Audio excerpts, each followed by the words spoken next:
his music one on one. Because that's We legendary. got 10,000 live viewers, by the way. Huh? Guys, like the goddamn video. Do us a solid, like the video. Hell yeah, bro. I love fucking Drake, bro.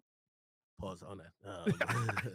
Yo, I say this though. Shout out to Canada, man. You know, it's a very, I think it's a sacred relationship, and I'm gonna explain why. Because it's a relationship where I get to be a fan and a critic and also a media guy all in one. When he dropped his last album, I told him quickly what I thought about every song. That he wouldn't look at me as fake in terms of we talk privately, and then he sees me on a video saying some shit else that I never told him. So also, when it came to preparing his album, he said, yo, Act, I know you really fuck with my music, even if you don't like everything, or if you don't like some moves I make. What do you like? What do you want?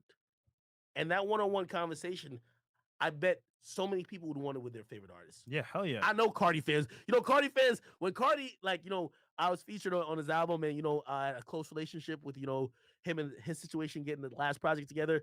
And when they're even talking about the deluxe, all these Cardi fans are bombarding me like, yo, tell them we want this, tell me we want that. And I was like, yo, I know y'all wish y'all could just hit him yourselves. And y'all could just really just, because y'all are true fans. I'm a true fan of Drake. And to be able to play those multiple roles, and by the way, it didn't start out as that. Me and Drake, we had arguments. There was a conversation we had. It was just like, yo, it was almost at the point where we were almost like both like mob ties. No, just standing at like just standing on whatever we believed in. I said like, yo, nigga, I don't need to cover you. What up? And he was like, nigga, don't cover me. And it was one of those things where like, you know, not only cooler heads prevail, but just having a conversation on, hey, listen, let's understand each other, not be friends. And he said the dopest thing to me too. He said, yo, Act, you're necessary for the culture. He's like, yo, you're the guy who, he's like, I look at it like, and again, not saying he was likening himself to LeBron, but he's like, yo, he's like, one day when I have my retirement party and this is all over, you're gonna be the Skip Bayless nigga who I had that, you know what I mean, that drink with. That's we dope. talk about. There you go. And bro, and honestly, that's dope. You know what I mean? Yeah. Like I try to be honest with him. I've told him when shit is mid, and sometimes I don't know what he gonna say. But like he could be like, yo, what the? Truth be told, he's reacted surprisingly, very positively and honestly, and engaged in a real way. I don't. That's love, man. I don't know why, particularly me, but I kind of do know why. I think he knows I'm obsessive, but also he knows I value the honesty so much that I'm willing. That argument we had probably made him realize something about me. I'm willing to torch the relationship, even though you're my favorite rapper. Wow. Just to remain true. And that's important. That's powerful in today's man. day and age, especially someone like that, where let's be honest, he has a bunch of yes men Yes, around man, him. Ain't all nobody the gonna time. tell him no.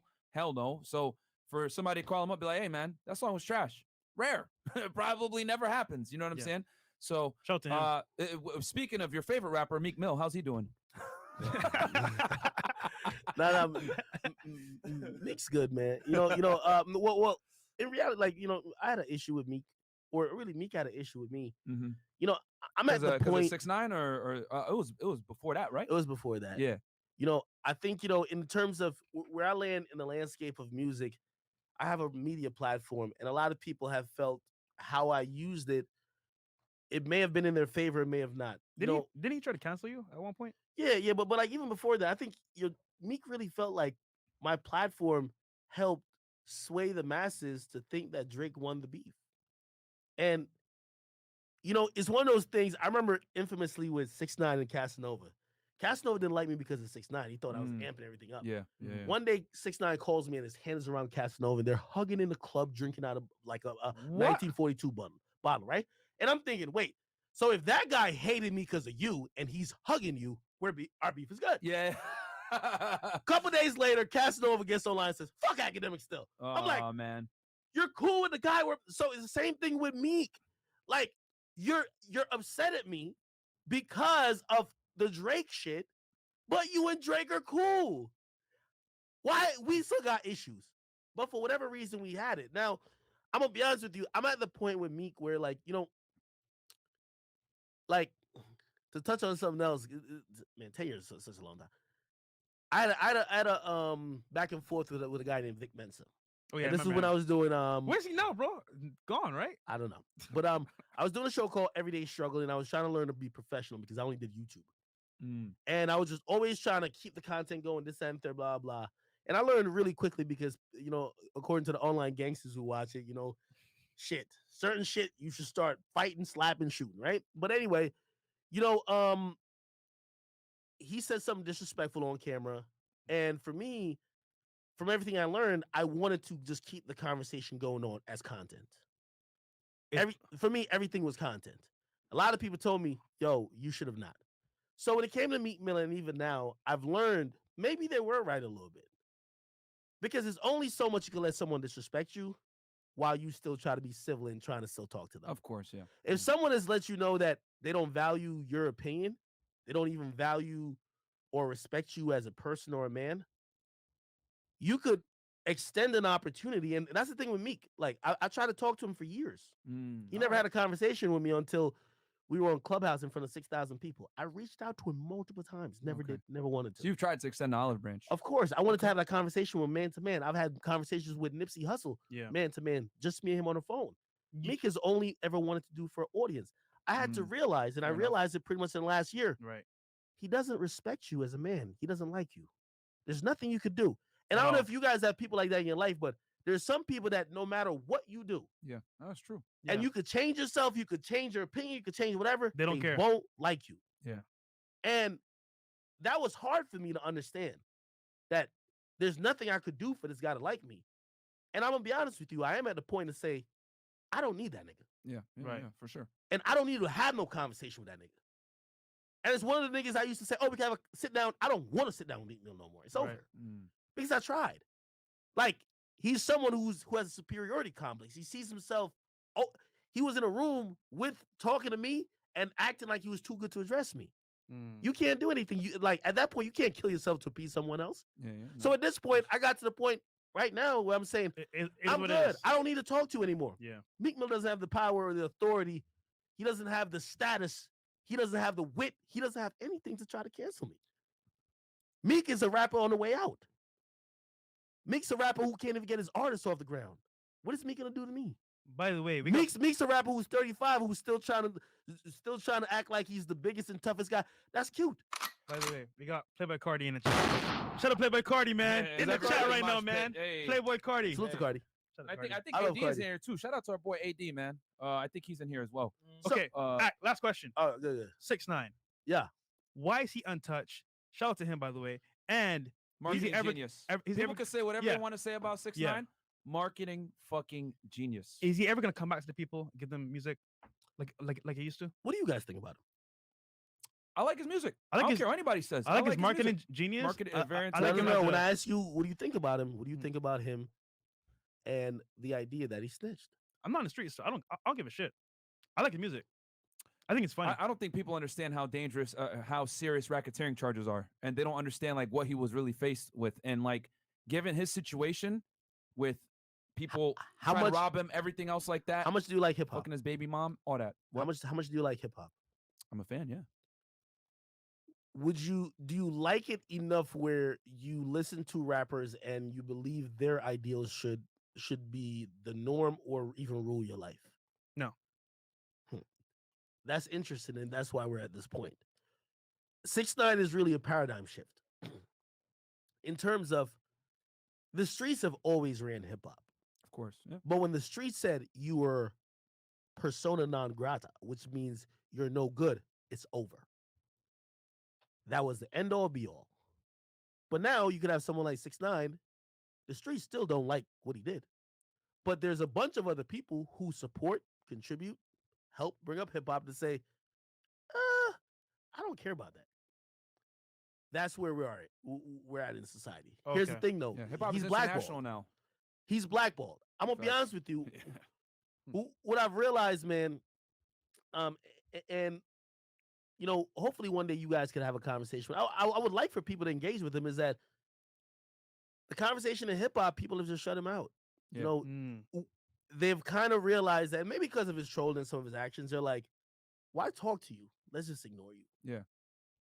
And again, it's gonna come up because hip hop is entering a space where the audience does not care about certain street ideals or street codes. It's true. And Yeah. and I always tell people, if you think 6ix9ine is the last, you're wrong.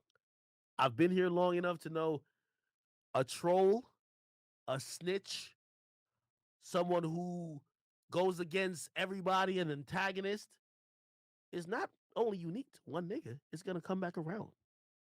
It just takes the right package, right couple of songs for us to catch steam to it. Mm-hmm. It's gonna happen again. You can't you can't ignore, you can't put a band-aid over a broken leg or a bullet wound. Right. You gotta address the problem. The majority of fans, you see Rolling Loud going on there. I drove by as a bunch of people were walking in. Yeah. If I was doing a poll outside that stadium, and by the way, that concert is the biggest concert for 99% of the rappers going there. Yep. If I did a poll outside that stadium of everybody going and say, you care about snitching? I'd make a bet that 75% at least. I was gonna say 80. Yeah. No. Yeah. Yeah.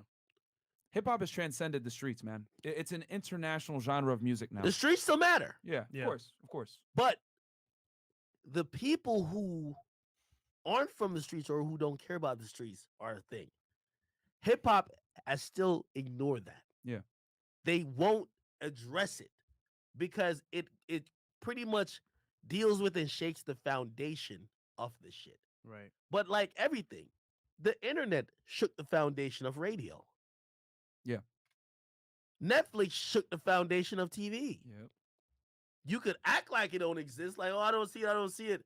You're gonna look up and you're gonna realize that a whole different genre or a whole different group of people are running the shit that you refuse to accept was happening. Fans are gonna be fans, man. Like I listen to rappers that hate each other. You know, I like King Von. I like 6ix9ine. You know what I'm saying? Like, yo, R.I.P. to him. It's just like fans are gonna listen to the music. Exactly. You know, I enjoy the music. And this is even going back to me too. Like I think for him, he thinks only one could exist. Bro, put like this, and I posted too. It's like Lil Nas X. Bro, do you think that from here on out, people who are homosexual won't think they have a voice in music or it won't work? It's gonna be there. Yeah. It's gonna have its own lane. Real gangsters gonna have their own lane. Of course, yeah. The cool kids who are from the suburbs but like talking about guns gonna have their own lane. The nerds gonna have their own lane. The people who are obsessed with fashion are gonna have their own lane. And if any one of those, groups think that they could shut down or control any other group, every group will band together to help the other group. We're watching it. Yeah. So, I think when you think about if you're talking about why he's not hurt, that has to do with more than music. But if you're talking about why people are still fascinated with him, he testified a year ago. He was locked up for racketeering charges. 3 years ago. It's always going to be fascinating because of the paradigm shift. Okay. You don't beat those kind of charges. That's tough. So yeah, man. No, I mean, all right, like guys. I said, next, yeah. So guys, we got a show right now. We got actually, a with some girls. show that we're gonna do here soon. That is DJ Akademiks. We got 10,000 watching. 10,000 like the watching. videos. Wait, what platform is this? We got 10 grand on. What's up? We're on YouTube, Twitch, and everything, man. Facebook, everywhere. Super chats, real quick, Chris. Guys, before we close out. Real quick as well, go support Akademiks. Go to his channel, DJ Akademiks, on YouTube and then Twitch as well. Go support him. Stuff this channel. Say you came from Fashion Fit. Show him some love as well. Okay, guys? Yeah, man. Cool. 1 second. All right, so read these real quick. Okay, bang. Let's see here. 50 only. Yeah. Okay. We got Big E the well, creator. we got AD right here, $20. Oh, I want to. Is that real AD? Yeah.